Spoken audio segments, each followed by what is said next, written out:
బాబు గారు మరి పరిస్థితి ఏంటి? బాబు గారు చూసి చూడనట్టు వెళ్తారా? కాస్త కఠినంగా వ్యవహరిస్తారా? ఎలా ఉంది? మీరు మనకి కలిసినప్పుడు పరిస్థితి ఏం చెప్పారు? గురు బ్యాలెన్స్ కావాలి గురు. పరిపాలన అంటే బ్యాలెన్స్. ఆఫ్ కోర్స్ బ్యాలెన్స్ ఉండాలి. బట్ తప్పు చేసినప్పుడు శక్తుల్ని మాత్రం, తప్పు చేసినప్పుడు శిక్ష ఉండాలి కదా. సోషల్ ఎలిమెంట్స్ ని మాత్రం వదలరు. పవన్ కళ్యాణ్ గారు వదలరు, లోకేష్ బాబు వదలరు. రెడ్ బుక్ కూడా ఏదో ఉండే ఉంటది, ఆయన వివరణ ఇచ్చే వరకు వెయిట్ చేద్దాం. ఓకే. కళ్యాణ్ బాబు దృష్టికి వస్తే అసలు వదలడు. హోమ్ మినిస్టర్ గా వంగలపూడి అనిత గారు ఉన్నారు. అమ్మో, ఫైర్ బ్రాండ్ అసలు ఒప్పుకోదు. తాట తీస్తుంది ఎవరినైనా సరే, అనుమానమే లేదు. Fire brand. ఓకే. ఎందుకంటే చదువుకుంది, విద్యావంతురాలు, టీచర్ కదా, అన్నీ తెలుసు. ఏది ఎలా బ్యాలెన్స్ చేయాలో తెలుసు. ఎవరబ్బా అక్కడ అందులో చదువుకున్నాడు? ఎవడబ్బా అసలు వైసీపీ బ్యాచ్లో ఎవరో పాప బొగ్గన ఒకటి చదువుకున్నాడు, శ్రీకాంత్ రెడ్డి ఒకటి చదువుకున్నట్టున్నాడు. గౌతమ్ రెడ్డి చనిపోయారు ఆయన. ఇంకా తర్వాత లెక్కేస్తే గుడివాడ అమర్నాథ్ గారు, మరి వారి ఎడ్యుకేషన్ విధానం ఎక్కడో మనకు తెలియదు పూర్తిగా. సీదిరి అప్పలరాజు డాక్టరు. ఓకే. వారిది బాగా గట్టిగా పడుద్ది వారికి కూడా ఇప్పుడు. ఓకే. అప్పట్లో కూడా అన్నా నేను, తమ్ముడు అప్పలరాజు ఊరికి రెచ్చిపోతున్నా, అంత రెచ్చిపోకు, నువ్వు రాజకీయాలకు వచ్చింది 5 ఏళ్ళు అయింది, నీకు అంత సినిమా లేదు అని అప్పుడు కూడా చెప్పాను నేను. ఏది వాళ్ళు గవర్నమెంట్లో ఉన్నప్పుడే ఎవడకాడు లాగేశారు గురు, ఇష్టం వచ్చినట్టు లాగేశారు డబ్బు. ఓకే. అదే చూడాలి ఇప్పుడు ఎమ్మెల్యేలు కూడా అలా ఏమైనా రెచ్చిపోతారేమో నాకు టెన్షన్ ఉంది. కొంతమంది రెచ్చిపోతున్నారని తెలుస్తున్నాయి. ఖచ్చితంగా నేను చెప్తా బాబు గారికి, ఖచ్చితంగా చెప్తా. కొత్త ఎవరన్నా రెచ్చిపోతే మాత్రం ఖచ్చితంగా బాబు గారికి చెప్తాను, కళ్యాణ్ బాబుకి చెప్తా, అనుమానమే లేదు. ఎందుకంటే గ్రౌండ్లో నాకు బాగా టచ్ ఉంది. లాస్ట్ 5 ఏళ్ళు తిరిగినప్పుడు ఎంత టచ్ ఉందో ఆ టచ్ మొత్తం వాడతా ఇప్పుడు. ఓకే. ఇన్ఫర్మేషన్ గ్యారెంటీగా వస్తుంది నా దగ్గరికి. ఓకే. నేనైతే చెప్తా. తప్పు జరిగిందంటే చెప్తారు. ఈ ప్రభుత్వంలో చెప్పాల్సిందే, చెప్తే కదా ప్రభుత్వానికి మేలు జరిగేది. చూద్దాం, మీ 5 సంవత్సరాలు మీరు అనుకున్నట్టు, ప్రజలు అనుకున్నట్టు బాగా జరగాలని కోరుకున్నాం. కావాల్సిన 2 గురు. చెప్పండి. పోలవరం, అమరావతి, ఈ 2 అయిపోతే మీ నాయకులు ఎలా సచ్చినా కానీ అసలు ప్రజలు పట్టించుకోరు. పోలవరం అయితే నాకు తెలిసి ఈ టర్మ్లో అయిపోద్ది అనుకుంటున్నారా? మరి అమరావతి అంటే ఒక కొలిక్కి వస్తుంది అనుకుంటున్నారు. ఆయన చెప్పేదాని ప్రకారం, వాళ్ళు అక్కడ ఉన్న సమస్యల ప్రకారం ఏదో చేస్తాడు ఆయన. ప్రకృతి సహకరిస్తే గ్యారెంటీగా ఈ టర్మ్లో మనం పోలవరం నీళ్లు మన పొలాల్లో చూడొచ్చు. అమరావతి అంటే కాస్త ఆల్రెడీ కొంత కన్స్ట్రక్షన్ అయిపోయింది కాబట్టి అదేది. ఇంకా లేకపోతే నేను అనుకుంటున్నా ఆల్టర్నేట్గా ఇప్పుడు లిఫ్ట్ ఇరిగేషన్లే మార్గం ఇంకా అంతే.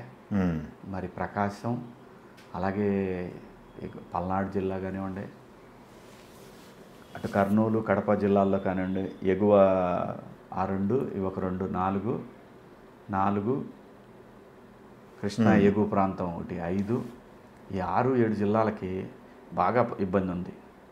అలాగే వీటికి ఇంకా అలా పోలవరం కాకపోతే లిఫ్ట్ ఇరిగేషన్స్ 99% అయిపోద్ది గురు.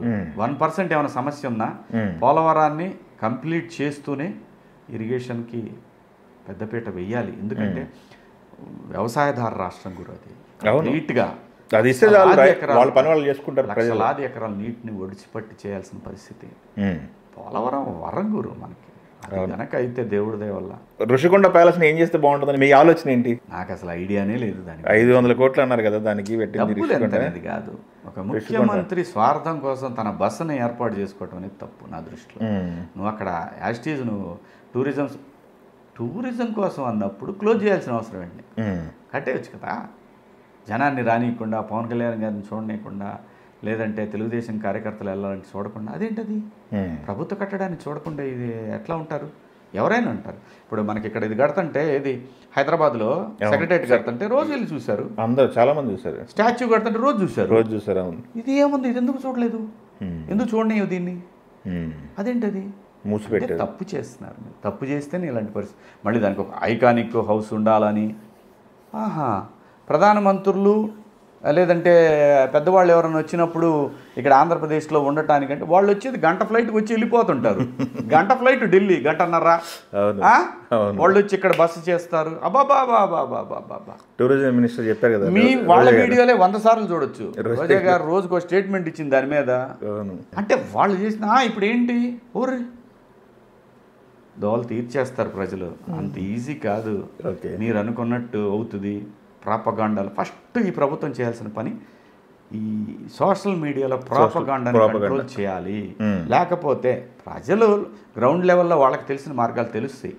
కాకపోతే ఏమైపోద్దంటే అబద్ధాలని 100 సార్లు చెప్తా ఉంటే అవును. అయినా ఒకసారి చూద్దాం అన్నట్టు వెళ్తారు ప్రజలు. దాన్ని కంట్రోల్ చేయాలి. అవును. కంట్రోల్ చేయకపోతే నిజాలు తెలియవు ప్రజలకి. ఫస్ట్ వీళ్ళ బ్యాంక్ అకౌంట్లు తీసి ఎవడెవడికి ఎంతెంత వచ్చినాయి, వీళ్ళు ఎంతెంత వేశారు, ఇవన్నీ చెక్ చేయాలి. నాకు తెలిసి చేస్తున్నారు అనుకుంటున్నా ఆ పని జరుగుతూ ఉన్నట్టు. లేదు, ఒకసారి డ్యామేజ్ అయిన తర్వాత ఈసారి జాగ్రత్త పడతారు నాకు తెలిసి. పాత అకౌంట్లు తీస్తారు కదా, ఆదాయాలు ఎలా వచ్చినాయి ఏంటి వీళ్ళ కొన్నాయి. ఆ బెజవాడది ఆ విజయవాడలో ఉంటున్న జర్నలిస్టులు అయితే వారి అన్ని లెక్కలు తీస్తున్నారు. వాళ్ళు తీస్తున్నారా తీగిపోయినా మీరు తీయించేలాగా ఉన్నారు. లేదా తీస్తున్నారు. మీరు చూడండి, ఒకటి రావట్లే, రోజు ఒకటి వస్తుంది కదా బయట. ఓకే. నిన్న ఒక జర్నలిస్ట్ ఒకటి వచ్చింది కదా, పెద్దది ఏదో ఒకటి తిరుగుతూ ఉంది, రోజు తిరుగుతూ ఉన్నాయి. ఓకే. మన పని మనం చేయాలి గురు. పరిధులు దాటి మన ఇష్టం వచ్చినట్టు సంపాదనకు అలవాటు పడి కొన్ని కోట్ల మంది ప్రజలను దెబ్బతీద్దామంటే తప్పది. ఎవరైనా సరే, నేనైనా సరే, దానికి ఖచ్చితంగా మూల్యం చెల్లించుకోవాల్సిందే.